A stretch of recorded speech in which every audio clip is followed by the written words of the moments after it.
we are unable to do a physical walk, so we've decided that we cannot forget what we have always come across as a love and remembrance day for a peace walk. So I would like to welcome everybody who have given up their time to be part of this annual walk, be it a virtual walk. So I do welcome everybody. I'm absolutely delighted that the Mayor of Redbridge has very kindly agreed to be part of this particular call. And before I can go any further, I would like to hand over to the Mayor, who has also done a video so that he can open this particular virtual walk. Over to the Mayor, Councillor Zulfikar. Okay. Thank you very much, Mohammed. Good afternoon to you all. It's nice to be with you this afternoon. Would have been nice if it had been in person, but we are where we are. Welcome to Redbridge Faith Forum Virtual Interfaith Walk, which marks the start of National Interfaith Week. The event will enable you to enjoy tours of our local diverse places of worship from the comfort of your own home. I'll pass you back to Mohammed. Okay, fine. Thank you very much, Mayor, for your very kind words and opening our peace walk as well, a virtual peace walk. You have been a great supporter of Redbridge Faith Forum, and we really appreciate that you are absolutely part and parcel of our virtual walk, and you've been very supportive, and we continue to pray that you will continue to support our ventures, be it as a mayor as well as a councillor from Redbridge. Of course. I would like to welcome everybody officially again to the Love and Remembrance Peace Walk for this year, 2020. A very different perspective from any normal years, as all of us have had to suffer all sorts of hardships during this very trying and difficult time. This particular walk this year, we would like to devote to our ex-chair, Jackie Grieve. He passed away, and she has left a very big gap in our lives. She was a dedicated person who worked tirelessly for the community. She was a chair for such a long time. And obviously when she left as a chair, whoever has taken over, we've not been able to live up to her hard and dedicated work. She actually put in hours to ensure that Redbridge Faith Forum never, ever left the forefront of interfaith work in Redbridge. This is something which we all will recall and rejoice of having known Jackie, and each and every one of us have vivid and very fond memories of Jackie. She always had a smile. She always had a kind word to say to everybody. And she was always a pillar for people who were going through any sorts of hardships and difficulties.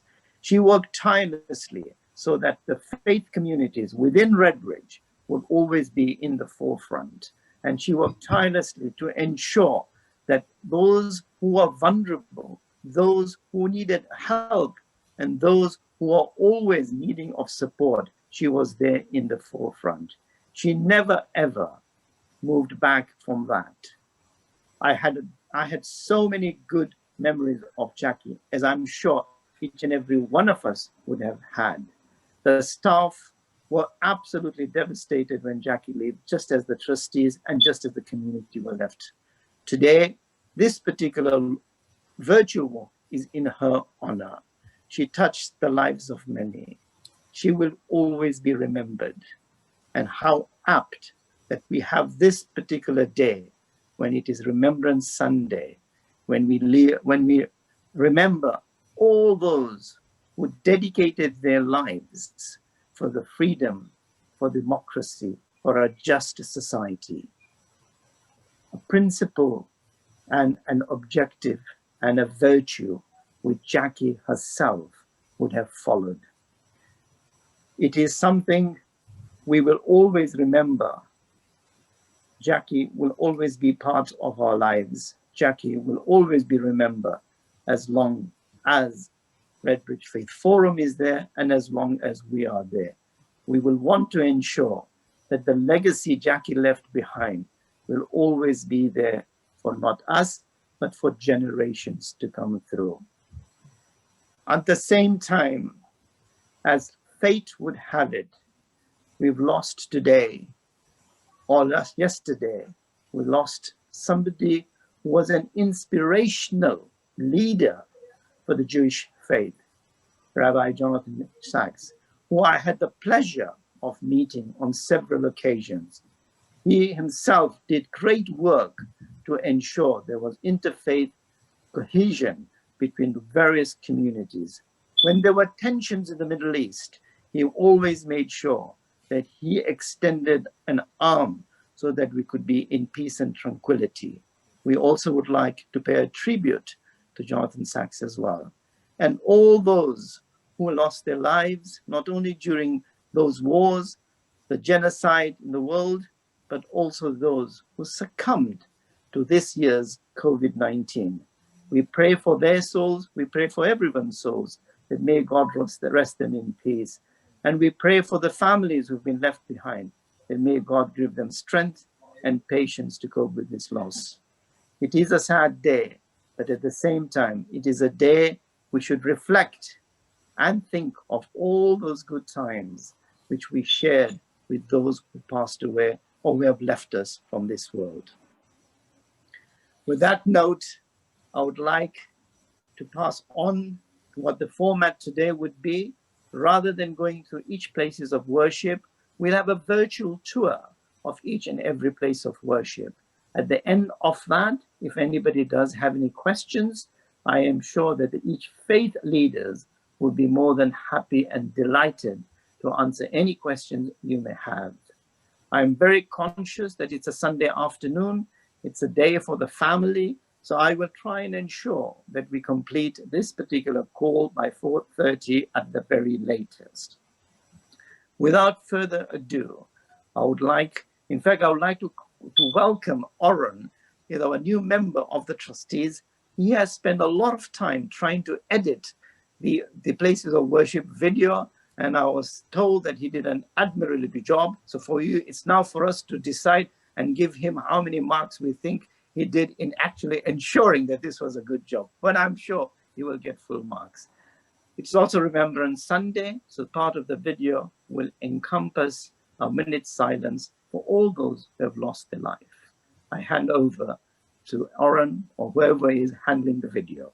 Thank you very much and enjoy the 1 hour of Places of Worship virtual tour. Thank you.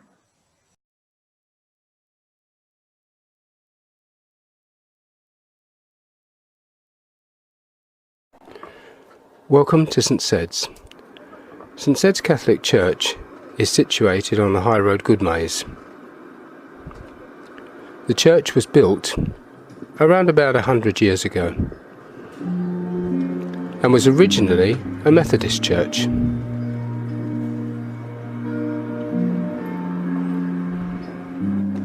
The symbol of Christianity is the cross. Here we see the open cross, which signifies that Christ rose from the cross.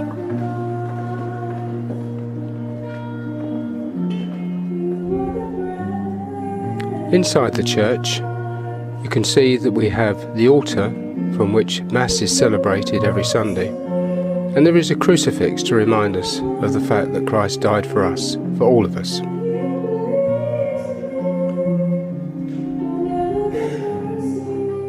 The church is dedicated to St Sed. St Sed came to Essex in 653 to bring Christianity to this part of the world. Normally, our Masses are very well attended, and we may have 200 people on each Sunday Mass. Christians are resurrection people. That is, that we believe that Christ died for us and rose again on the third day. The third day was the first Easter, when Christ came alive and walked the earth. Each Sunday we share readings from the Bible, that is the Old Testament, the Psalms and the New Testament. We're fed by the Gospel, and this is called the Ambo.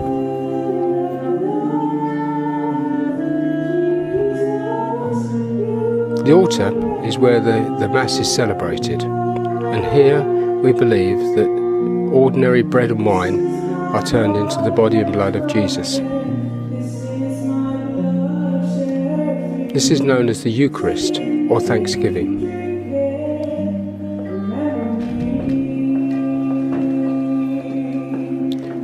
This is the tabernacle, where the host is reserved and is a sacred place. To show our honour of this place, Catholics will genuflect each time they go past the tabernacle, and a light is burning to remind us of this.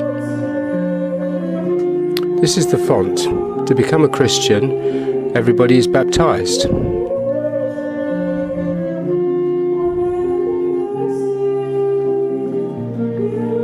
You see many statues in Catholic churches. These statues aren't worshipped, but they remind us, and they, in much the same way as a photograph would remind us of a loved one. This statue is of Our Lady of La Salette, and Our Lady appeared to two children in the Alps in France. Thank you for visiting St Sed's Church, and may you have a peaceful and God-filled day. God bless.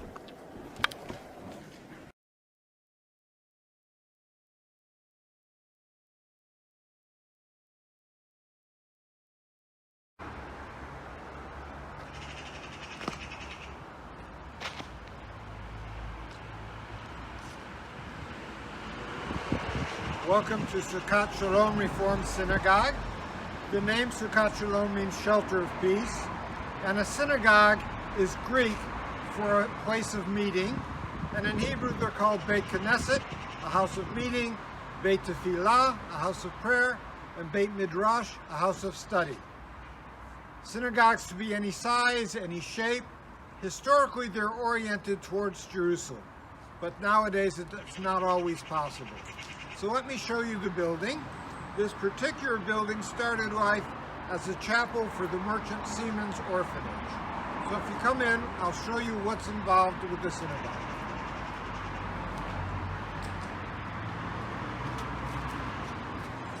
This is what's called a mezuzah. The word mezuzah actually means doorpost, and we place them on the doorposts of our homes and our buildings.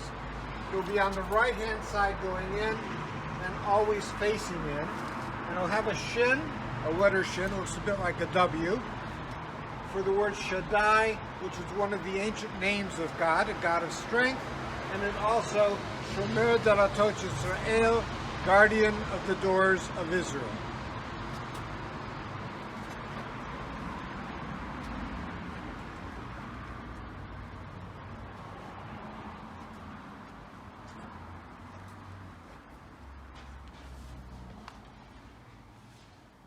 All of the woodwork you see in the synagogue comes from the Tottenham Jewish home, including the balcony up there. Among Orthodox Jews, women sit separately, often in balconies. With Reform, Liberal, and Masorti, they don't. Everyone sits together and does things together.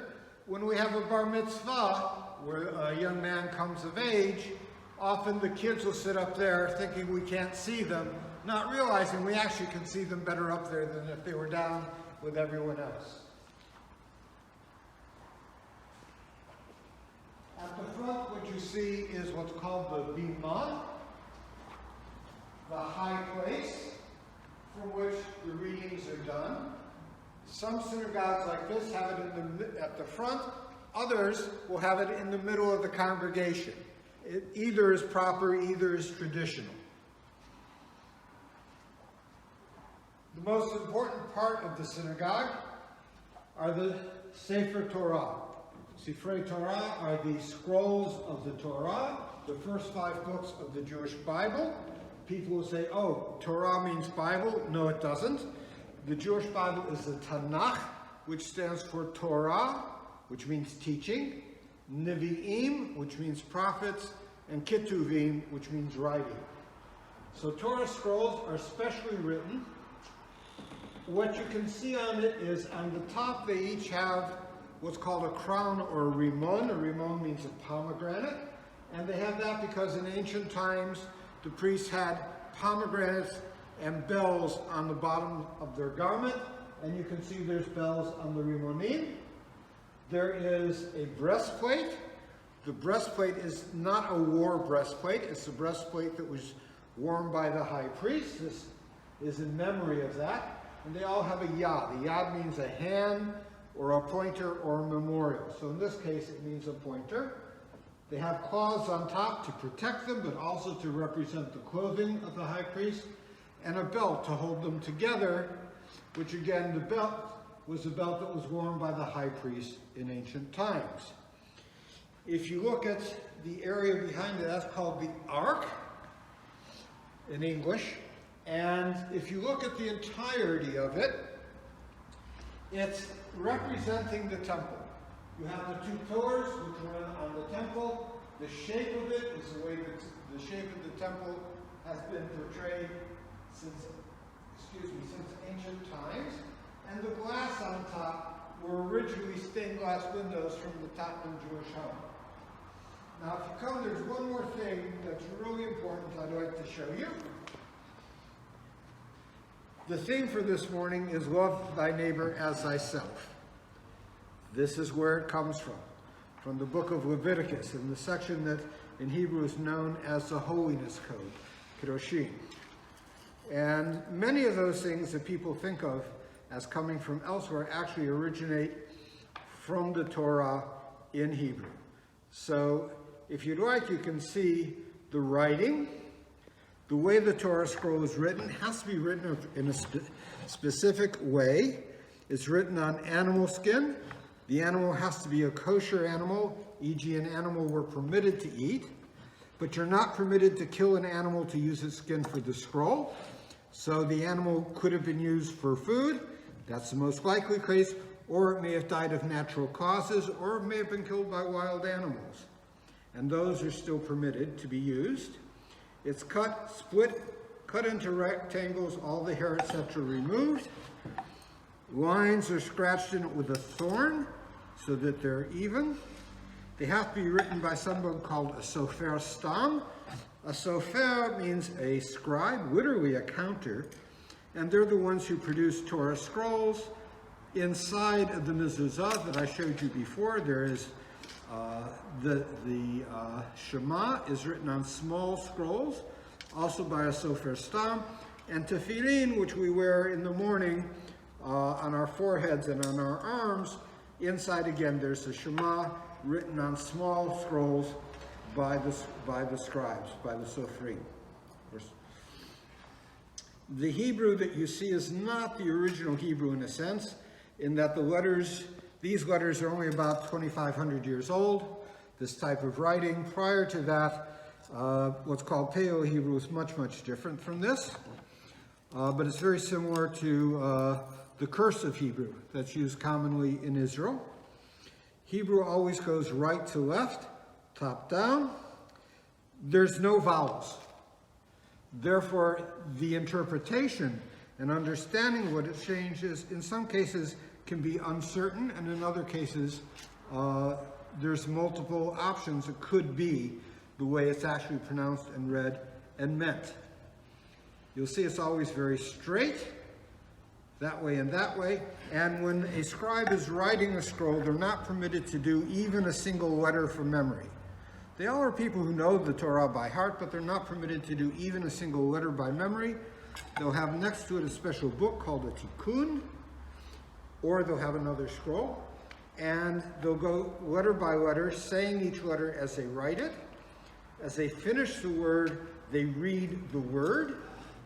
When they finish one of the 5 books, they will count all the letters. And if there's the right number of letters, that makes life easier. If there's not, they go back and they have to recount. And if it still doesn't match up, they check letter by letter by letter to make sure it's correct. And even if they found where the mistake was, they have to check the rest of it in case there are other mistakes as well. Nowadays, they do something which is very, very recent, is they'll take each of the pages and they'll scan it into a computer. And a special program is run, and the scribe will sit there, and the program will point up anything that seems doubtful. And he'll either click a mouse to say it's okay, or he'll go back and he'll correct it. You can correct anything in Torah except the name of God. You're not permitted to blot out the name of God, therefore you can't erase it. So if a mistake is made, that page has to be put aside and redone. Anything that has the name of God written in it has to be treated with great respect and is buried like you would bury a person, as opposed to simply being disposed of. Once it's all been checked and correct and everything's fine, it goes to 3 separate rabbis who will check it letter by letter against Torah scrolls that they have. And only after all that's done is the scroll ready to be used for ritual purposes. Every synagogue will try and have at least 3 scrolls. The reason for this is that there are some services where we read 1 scroll, some 2 scroll, and sometimes 3 scrolls. And it wouldn't be feasible to roll and roll and roll till you get to the right spot. So that each of the 3 scrolls will be set up at a different place. Up here you have what's called the Ner Tamid, or the eternal light. And this represents the Ner Tamid that was in the temple in Jerusalem in ancient times. And up above there, and also in those 2 places, you can see the first 2 words of each of the 10 Devarot, the words, what in English tends to be called the 10 Commandments. Anochi Adonai, I am the Lord thy God who brought you out of the land of Egypt, etc., etc. You shall not have. So we meet in the synagogue on Shabbat. Shabbat begins on Friday evening and ends Saturday evening. And there's a huge amount else that I could tell you, but I have 5 to 7 minutes. And if Moses had only had 5 to 10 minutes on Sinai, there may have only been 5 commandments. So I wish you all peace, I wish you all love, and I wish you all long life.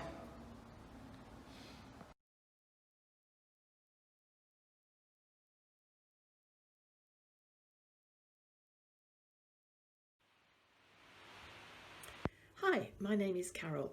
I'm a member of the Baha'i Faith. I live in Redbridge, so I'm part of the Redbridge Baha'i community. I'm also a trustee on the Redbridge Faith Forum.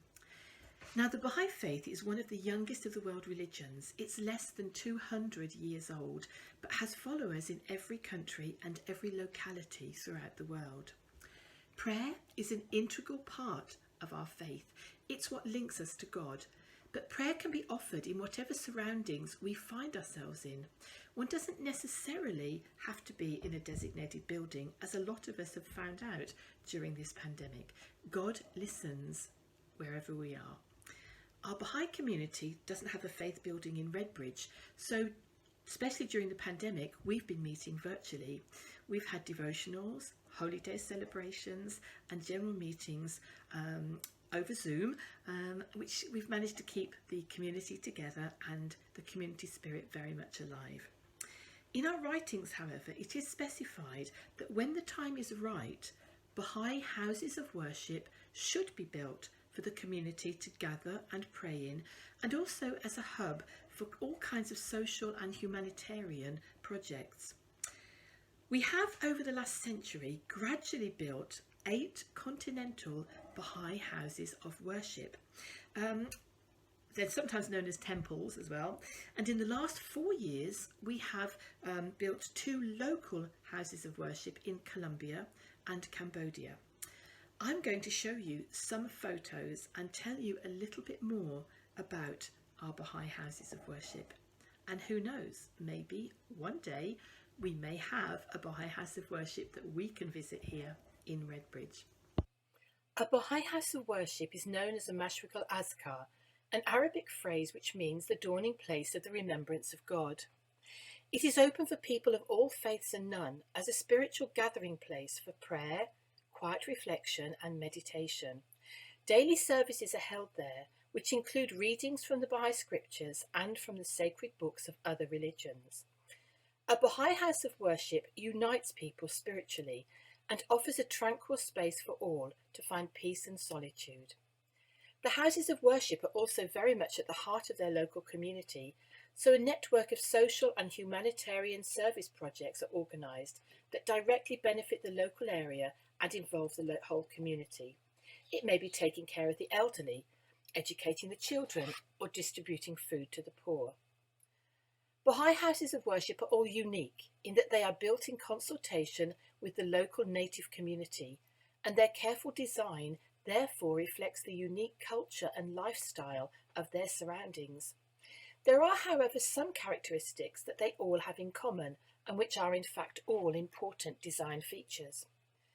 Baha'i houses of worship are all non-agonal, which simply means that they're all 9-sided buildings with 9 entrances which lead into one large auditorium or hall. Why 9? Well, 9 is the highest single digit, and as a number therefore symbolises perfection and unity. It's also the numerical value of the word Baha, which means glory. Another design feature they all share is the dome shape. Some may be taller than others, but which all have inside at the pinnacle the most holy symbol of our faith, an Arabic representation of the greatest name, O glory of the all-glorious. Unlike many other places of worship, no musical instrument is played in a Baha'i house of worship. The human voice is the only musical sound allowed. Every house of worship, therefore, have choirs who sing prayers and songs a cappella. There are no rituals in the Baha'i faith and no clergy, so the services are simple but dignified and organised by an appointed house of worship committee. There is no sermon or explanation of the passages that are read. They can be read by any members of the Baha'i community. There is also no collection or donation plate or box, as only Baha'is are allowed to contribute to the Baha'i Fund, and this is usually done individually and privately.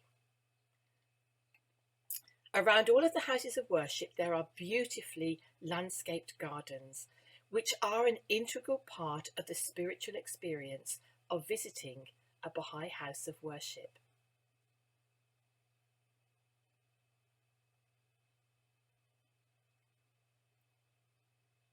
They often feature water pools, which serve as a link to the natural world, but are also part of the ecological recycling of water for the heating and ventilation of the house of worship.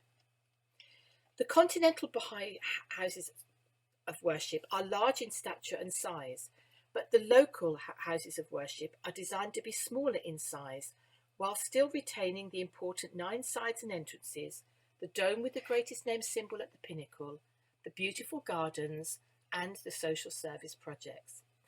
In the most recently built local houses of worship in Battambang, Cambodia, and Agua Azul in Colombia, you can very much see the native and cultural influences on the building styles.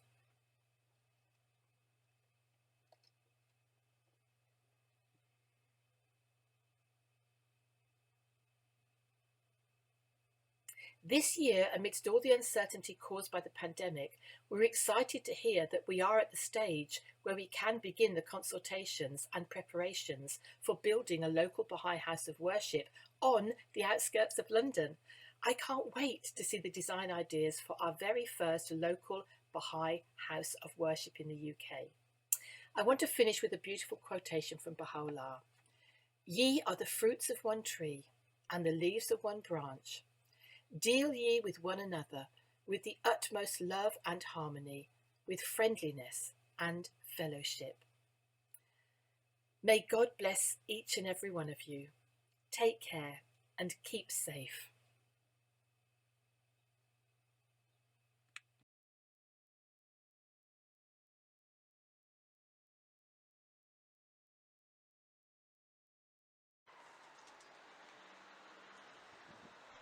A very warm welcome to Redbridge Buddhist Vihara. My name's Adam. I've been coming here for nigh on 15 years now, and I'm just going to take you around the temple and show you some of the alterations we've made to meet the government's coronavirus legislation, the COVID-19 legislation.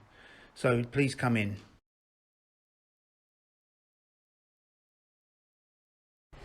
And these are some of the coronavirus signs that we put up. You see here, there's the app, which is to inform people to download their app so they can be tested and traced. It's hand sanitizers, no shortage of those, and also instructions telling people to use the hand sanitizer. And also here as well, you see more instructions to use the hand sanitizer.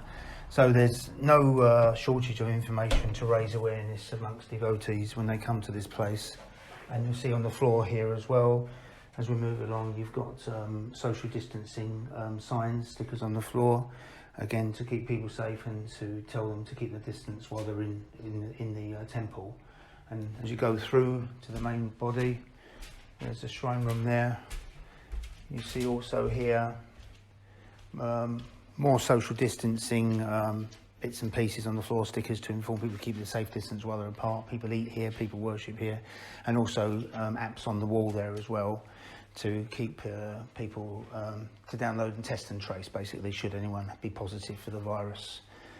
And as we move into the shrine room here, you see there's no stickers on the floor here because you see obviously it's a lush carpet, but this is where the main body of the temple is. You see the Lord Buddha up there, and devotees bring in flowers regularly to honour the Buddha. And it's a very, very lush room, very, very artistic. Even on the ceiling, you've got some artistic work on the ceiling. And it's a very, very nice place. And sadly, because of this coronavirus, it's stopping a lot of people from coming. And we hope to see a very soon quick end to it, so that people, because people need this place. This is a time when people need this most. I mean, isolation is a big form of mental illness. So this is having a big impact on people's mental health and equilibrium. And I want to see an end to it as soon as possible and get back to not a new norm, but normality as it was and as it should be. And now I'll hand you over to the very Reverend, the Venerable Hemaratna. Buddhists can worship both at home or at Buddhist Vihara. It is not essential to go to Vihara to worship, but devotees like to go to Vihara for worship. A shrine room can be found in every Vihara with statues and images of the Buddha. Buddhist statues generally show a particular mudra or hand gestures. This statue depicts meditation posture or dhyana mudra, samadhi mudra or yoga mudra. This shows deep meditation posture of the Buddha under the Bodhi tree. The statues and images are not worshipped, but they help Buddhists to focus their mind on devotion and meditation.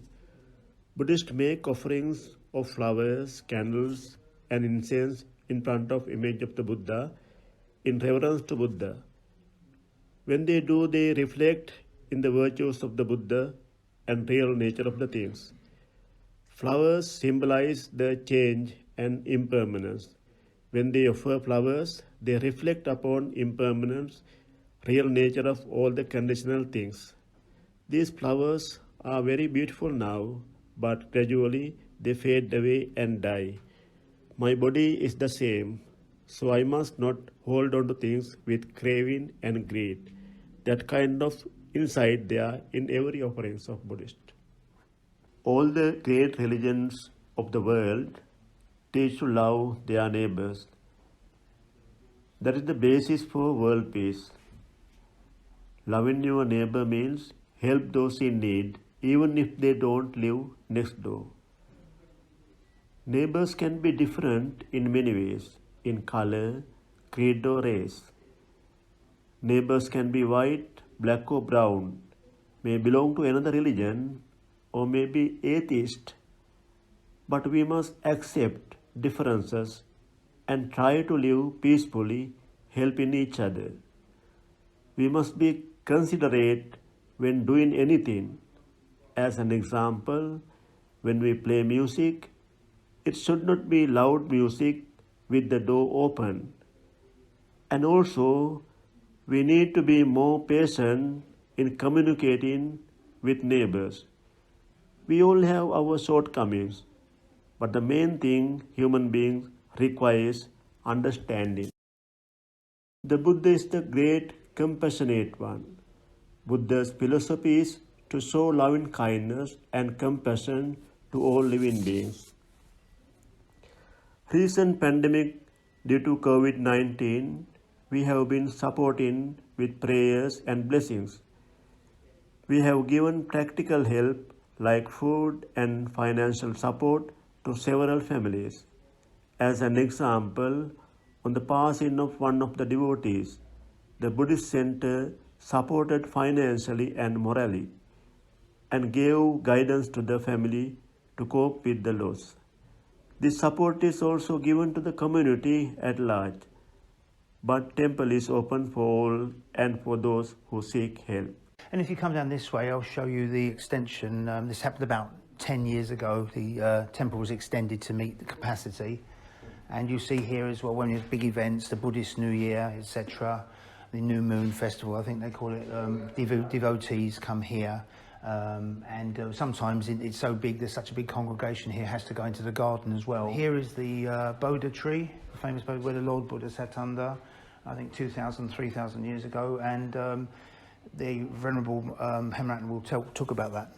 Yeah, this tree is called Bodhi tree, tree of enlightenment, tree of awakening, tree of wisdom. The academic name is Ficus religiosa. This tree also known as pipal tree or aswatha tree, a kind of large fig tree found in India. Buddha became enlightenment at the age of 35, 2,600 years ago at Bodh Gaya, Bihar in India. The original Bodhi tree is not in India now, but a sapling of original Bodhi tree was brought to Sri Lanka by Sanghamitta, daughter of Emperor Ashoka of India, 2,250 years ago, and planted ancient city of Anuradhapura. It is still there. It is called Jayashree Mahabodhi. It is regarded as the oldest historic tree in the world with religious importance. See also some beautiful artwork. This is the enlightened Buddhist monks from Buddha's time, so many thousand years ago. Very, very nice piece of art there.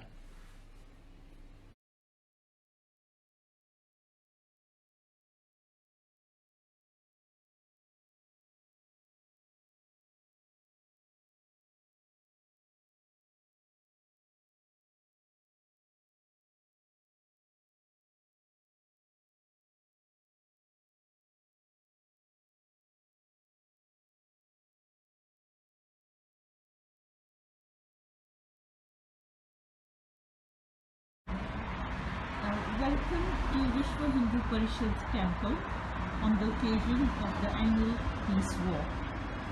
Before entry into the temple hall, please remove your shoes here in the shoe rack and wash your hands and dry them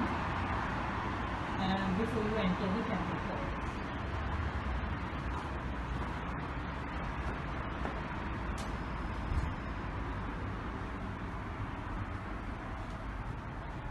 Welcome to the temple hall,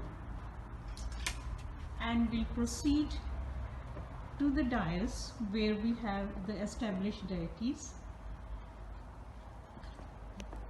Please pay your respect to the established deities by folding your hands and bowing your head. Very briefly, we will introduce you to the deities. The first deity that we are going to talk about is Vishnuji and Mahalakshmi. This is the deity of love and compassion, and this is the deity who comes to earth as a mortal being from time to time, for example Lord Rama or Lord Krishna. The next three deities are Sri Lakshman, Ram and Sita, with Hanumanji kneeling between Ram and Lakshman. The story of Ramayana is their life history. Next to them is Ma Durga. She is depicted riding on the tiger with 6 hands, signifying strength and power. Next to that is Sri Krishna and Radha. Sri Krishna is the central character of Mahabharata, which has 100,000 verses, 800 of which are Bhagavad Gita. Bhagavad Gita is the conversation between Sri Krishna and Arjuna in the battle of Kurukshetra. The last one is Shivji and Parvatiji, and in front of that is their ride, which is Nandi. Nandiji is Shivji. Can you stop this? This is Nandi. Shivji is the deity of knowledge, and he's a forest dweller, and we can learn a lot about environmental conservation from his life, for example soil erosion and so on. Each deity has a favorite vehicle in the form of an animal which reinforces their character and strength. Shivji is associated with Nandi, i.e. Nandi's 4 legs represent Dharma, Kam, Earth and Moksha, or the 4 yugas as well. Krishnji is associated with a peacock and a flute, depicting the fun-loving but serious character. Ma Durga's tiger reflects her strength and power. Lakshman are recognized by their bow and arrow because using them they got rid of the demons then. Lord Vishnu sits on a multi-headed snake which depicts that he has the power to solve intractable problems. Traditional Hindu calendar is based on lunar months. Therefore, the dates of our festivals change every year in the context of a solar calendar. Every 3 years, there is an additional lunar month, and the current month this year is the additional lunar month. This display here has been set up for devotees to pray, especially during the additional month. This is Lord Ganesha. He is the deity of intelligence. This is Lord Shivji, who is the deity of knowledge. This is Ma Lakshmi in the middle on the lotus, with Ma Saraswati on the swan, and Ganeshji sitting in the chair. This is Lord Kartikeya. He is the elder son of Shivji and Parvati. This is Ram, Shri Ram, and with Sita ji. Hanumanji bringing the mountain to Sri Lanka. This is the picture of Radha and Krishna.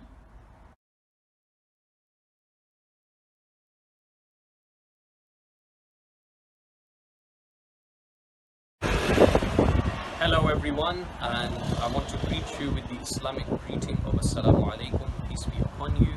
I am the Imam of the Ilford Islamic Center, which you can see behind me. My name is Kuram Rafiq, and we will be doing a tour of the mosque on this occasion of the Peace Walk.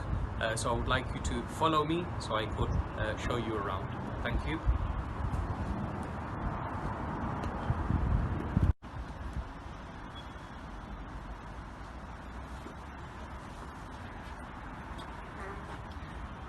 Welcome to Ilford Islamic Center.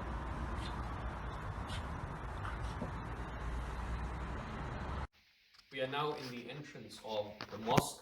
In the foyer area, as you can see, we have the hand sanitization, also for track and trace to record the names and details of every person that comes in, temperature equipment to check their temperature. Whoever comes to pray or worship, they must have face covering. They must have their own prayer mats, and also take into consideration the social distance guidelines. As you can see on the floor, we have the markings clearly marked in terms of one-way system and also for social distancing. We will now be entering into the main hall of the mosque. This is the main area, the main hall, where we have the congregational prayers and also all the other religious activities that take place. As you can see on the individual prayer mats on the carpet, clearly labeled again that people must pray on the area which is labeled, whether individually or whether in congregation, again in accordance with the social distancing guidelines. The front part of the mosque, this area is designated for the Imam, and this is called Mihrab. So the Imam will stand here in order to lead the prayers. This chair is called the pulpit or mimbar. This is where the Imam would stand or sit to deliver the sermon on special days like Friday and also the Eid celebration days.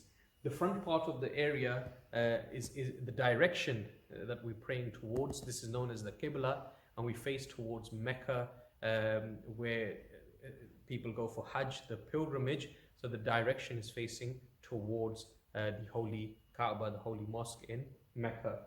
We also have as you can see, the Islamic literature and also Holy Qur'ans that people can benefit from. But due to the COVID restrictions, we're not allowing people to use them at the moment. As you can see behind me, we have TV screens. Electronically, we have the timings of the prayers on these screens, and also any other information that we want our congregants to be aware about. We post that up on the screens. As you can see, there's also some lightings that we have. This is the month of Rabiul Awwal, which is the third month of the Islamic calendar. We celebrate and be joyous on the birth of the Prophet Muhammad, peace and blessings be upon him, and he was born in this month of Rabiul Awwal. We had lectures and a series of lectures and also events which were live streamed via our social media platforms, and also people could listen at home on their radios. As you can see, there's calligraphy which is done by hand, and the calligraphy basically are verses from the Holy Quran or the blessed names of God or sayings of the Prophet, peace and blessings be upon him. We will now be going towards the other side of this main hall, and then we will show you upstairs. As you can see, this mosque is the largest and also the oldest mosque in Redbridge. It has been open for 42 years, so its inception was in 1978 when it newly opened, and the capacity is 3,500 to 4,000 people. So before the lockdown, we were having that many people coming, but after the lockdown, obviously because of the restrictions, we were unable to have people coming in that large number. But even though during the lockdown we've had the activities, most of them were suspended. We still had some spiritual activities, advice and guidance given by the imams via our social media and other technological means. We will now be making our way upstairs. This is the first floor of the mosque. As you can see, the prayer area. This is also a large hall, not as big as the one that is the main floor.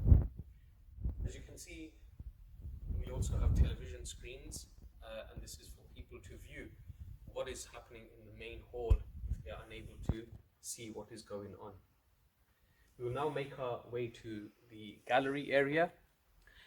We also have two more floors in the basement area, but they are closed at the moment because all educational activities take place there.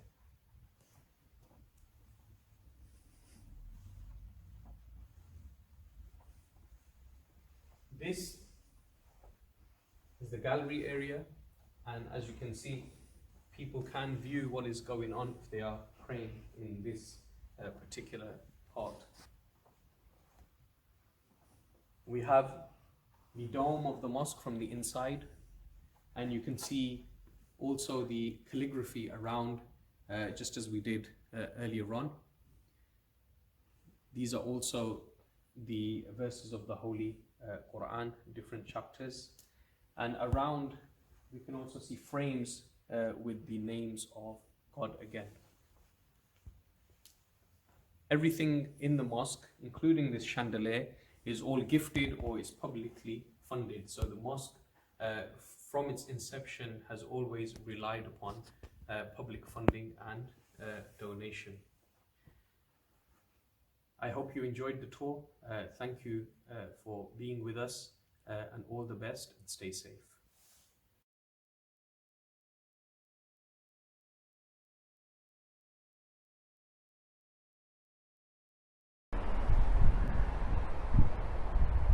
Welcome to the Drive Methodist Church.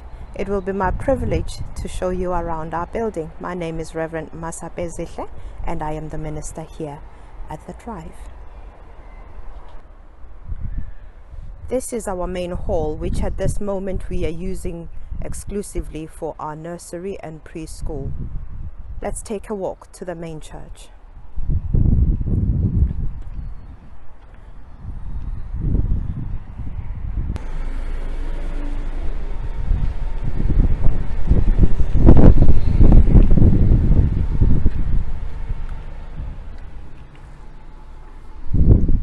This is our main entrance foyer, where we ask our members and all who come into the building to sanitize and to observe social distancing at this time. Off of our vestibule, on my right, there is a small hall which the community uses for various events for those who are shut in and needing time to come out and meet with others. And this is our entrance into the main sanctuary.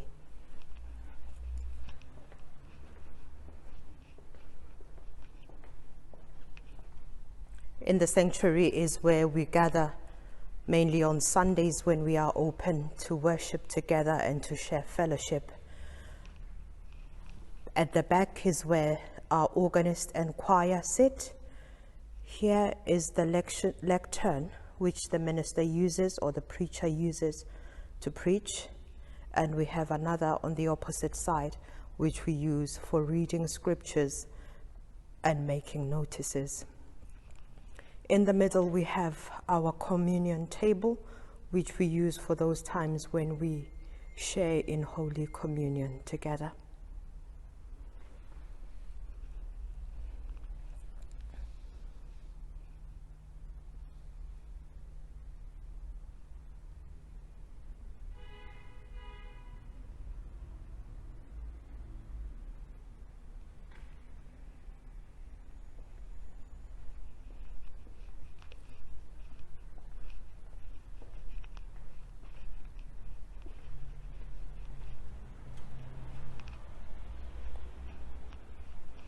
Thank you for coming.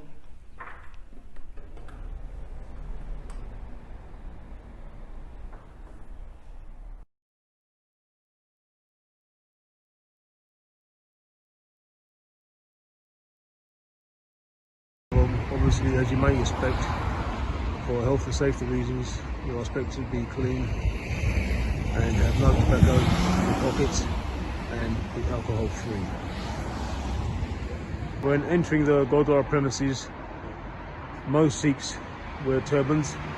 If you do not wear a turban, you are expected to cover your head with a scarf. As you can see, because of social distancing, there are signs up all around the Gurdwara Sahib for a 2-metre distance. In front of all Gurdwara Sahibs there is a Nishan Sahib. The Nishan Sahib, you can see for miles around, the symbol showing there is a Gurdwara Sahib here. It has a deep history which I won't go into right now. The Gurdwaras, you can see hand sanitizers, so you can use them to clean your hands, and there are sevadars, which are free volunteers from the community that come throughout the day to help out with the community, the Sangha coming into the Gurdwara Sahib. When coming into the Gurdwara Sahib, you take your shoes off and put them in the racks on the side and wash your hands. Because of COVID now, there is a one-way system in the Gurdwara Sahib, so you go up these stairs as you enter and you come down the other side from over there.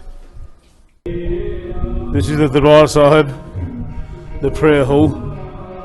This is where the Sikh scriptures are recited and the Sri Granth Sahib Ji resides. The Sri Guru Granth Sahib Ji is the living Guru for the Sikhs. There is a Golok in front of the Maharaji. When paying your respects, you usually put some money into the Golok, whatever you wish, and you bow your head and you sit down and listen to the prayers, the Kirtan, which is done by the priests of the Gurdwara Sahib. As you come out of the Gurdwara Sahib, before you leave, you are given sweet offerings, blessed sweet offerings called prasad.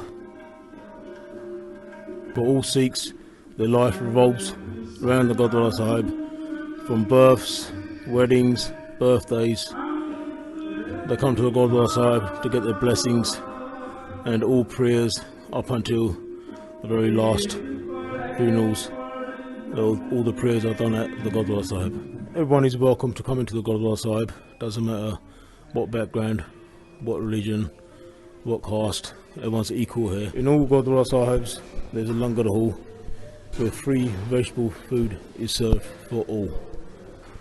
As you can see now, it's coming towards the end of the day, the sevadars, the volunteers are here to give the kitchen a deep clean. Most of the work at the Gurdwara itself is run by volunteers. The Gurdwara Sahib is a charity, it's self-funded by the community. So a lot of free selfless service is done at the Gurdwara Sahib. There are also classes upstairs at the Gurdwara Sahib for Punjabi, classes for the children to learn Punjabi. As you know, sports is a big part in Sikhi, as our Gurujis encourage sports for all. Therefore we have great sports facilities here for the children at both Singh Sabha, Seven Kings and Singh Sabha Barking Gurdwara Sahib, where Kabaddi, which is a Punjabi game, kids are taught along with boxing and wrestling. All Gurdwara Sahibs have an office, usually downstairs by the entrance. In the office, again, these are committee members. They're not paid, it's all free service they do, community work. So people come in here, the Sangha come in here, the community, for bookings, for their kind of arts, religious prayers they want to do, birthday bookings, weddings, etc. Again, all the committee members, there's 25 committee members here at Singh Sabha London East who run 2 Gurdwara Sahibs, Singh Sabha Barking, Singh Sabha Seven Kings. A lot of youngsters are coming in to do other types of work, like kitchen cleaning, cleaning the Gurdwara premises itself. There's a lot of community unity. It's a community base for everyone to get involved. Sangat have put a lot of money, time and effort into these Gurdwara last 3 years, building a brand new Gurdwara Sahib at Barking Gurdwara, costing around 12 to 15 million pound project, and here at Seven Kings around 1.5 mil. It's all donations from the Sangat, from the hard earned money. Like Guru Nanak Dev's message is quite simple: Naam Japana, Kirat Karni, Band Chakna. You do your prayers, work honest, and share your earnings. So once again, everyone's welcome to come to the Gurdwara Sahib, pay a visit, and if you're not sure about anything, you can ask any of the volunteers. They're here to help and show you around the Gurdwara Sahib. And especially for the senior citizens of our community, all the elders, this is not just a religious place, a Gurdwara, but also, you can say, a day centre where they spend a lot of hours during the day of their time, 7 days a week. Hope that explains the basics of the Gurdwara Sahibs here at Singh Sabha London East.